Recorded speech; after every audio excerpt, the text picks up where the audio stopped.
Did you know that nearly 17 million people worldwide die each year from cardiovascular diseases? What might surprise many is that a large number of these cases happen when the victim is completely alone with no one around to help or call emergency services in time. Have you ever thought about what you would do if one day a heart attack struck while you were all alone? Could you stay calm and know exactly what to do to save your own life? Or would panic and hesitation take over, making everything too late?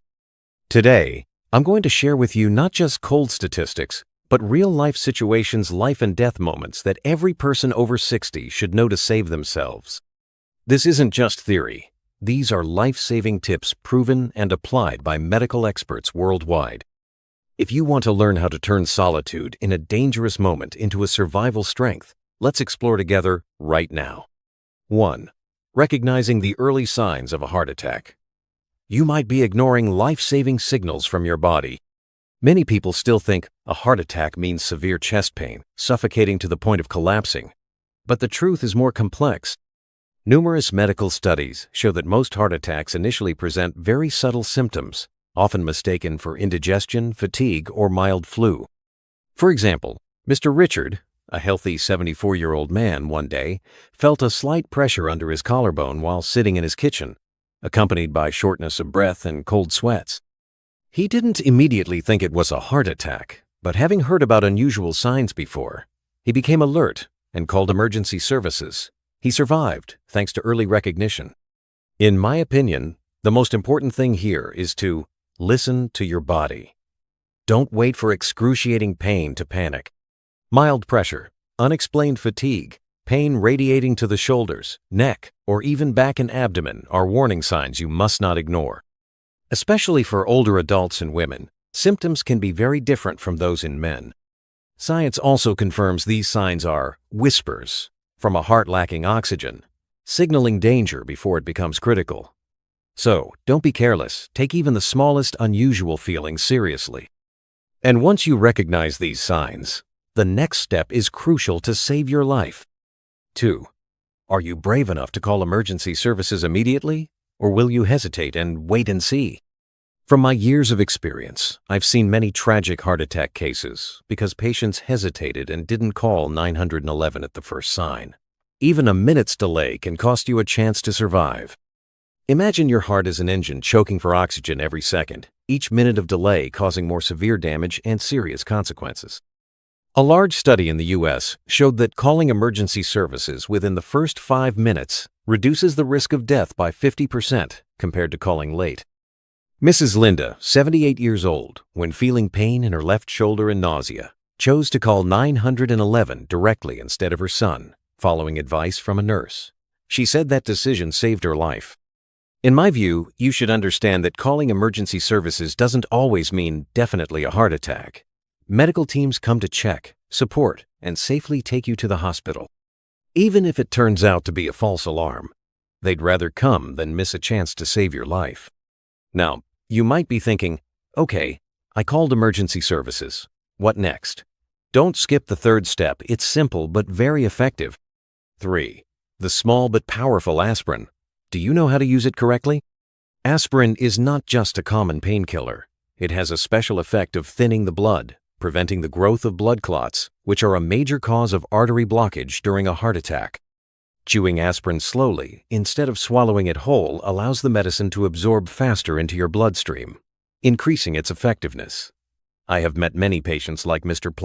Joe, 72, who chewed aspirin right when he felt chest pain spreading to his neck and shoulders, and was later saved thanks to this action. However, if you are allergic to aspirin or on other blood-thinning medications, consult your doctor to avoid side effects. For me, having aspirin easily accessible in places like the bedside table or kitchen is an important part of a health safety plan.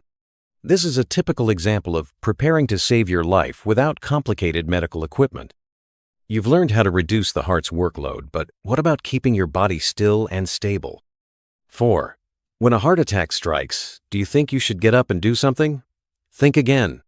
Many people instinctively try to get up, walk around, or finish tasks when they first feel heart attack symptoms. But this actually backfires. Every step you take, Every movement forces your heart to work harder while it's already weak and oxygen deprived.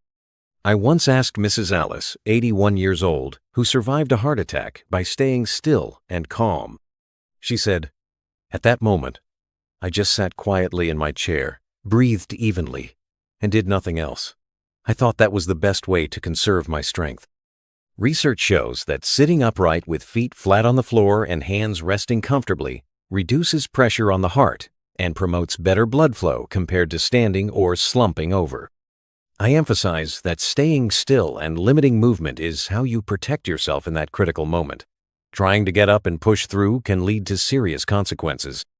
Now that you know to stay still, think about another important step to prepare for emergency responders to reach you quickly. 5. Unlock your door. Did you know this simple action can save you precious minutes? In emergencies, paramedics need quick access to your home to provide care. If your door is locked tight, they have to break in, wasting time and potentially causing harm to you or your property. Mr. Paul, 76 years old, recalled that when he had a heart attack, he called emergency services, chewed aspirin, and unlocked his door beforehand. This allowed the paramedics to arrive 30 seconds faster than if they had to force entry. In my opinion, if you live alone, you should prepare a quick way to open your door or use a smart lock that can be opened remotely, or have a trusted person hold a spare key. This small detail can significantly reduce emergency response time. While waiting for help, make good use of the technology in your hands. 6. Your phone is more than just for calls. Are you using its full power? When you call emergency services, switch to speakerphone so you don't have to hold the phone during breathlessness or weakness. This helps you breathe easier and stay calm. Also, set up your medical emergency information on your phone, including your age, medical conditions, medications, allergies, and emergency contacts. I remember Mrs. Susan, 79 years old, who fainted just before paramedics arrived. Thanks to her phone's medical information, the medics knew she was allergic to penicillin, preventing a dangerous mistake. Setting this up takes just a few minutes, but can save your life when you're unable to speak. Now that you have outside help on the way, the last thing you need to do is keep your heart as steady as possible. 7. Breathing. The lifeline you always have with you.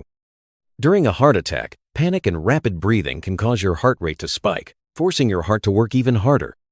Slow, steady breathing techniques help control your emotions, calm your nervous system, and stabilize your heart rate. You can try this. Inhale slowly through your nose for about 4 seconds. Hold gently. Then exhale slowly through your mouth for about 6 seconds. Mr. Frank, 83 years old, shared that when his heart attack hit, he felt like he was drowning. But by focusing on this breathing technique, he avoided severe heart rhythm disturbances and survived. In my opinion, practicing calm breathing daily not only helps you stay relaxed in life, but can also save you in life or death moments. Conclusion. Are you fully equipped to save yourself? Before we finish, let's recap the 7 critical steps that can help you survive a heart attack alone. Recognize early signs. No matter how small, never be complacent.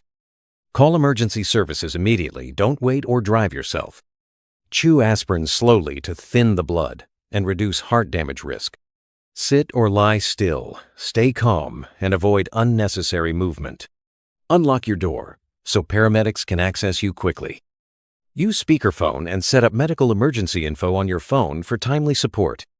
Breathe slowly and steadily to control your heart rate and stay calm in critical moments. Take a moment to reflect. Among these steps, have you truly understood and prepared well? Are you ready to apply them immediately when needed? Ask yourself, am I alert enough, knowledgeable enough, and prepared to save myself or loved ones in an emergency? If your answer is not yet, now is the time to start.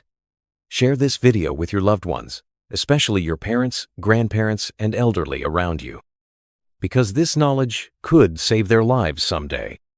And don't forget to leave a comment below telling me, what was the most useful thing you learned from this video? Which step will you apply first? If you found this video helpful and valuable, please hit like, subscribe to the channel, and turn on notifications so you won't miss important upcoming videos about health and self-protection. Thank you for watching until the very end. Remember, you are never alone when you have knowledge and preparation.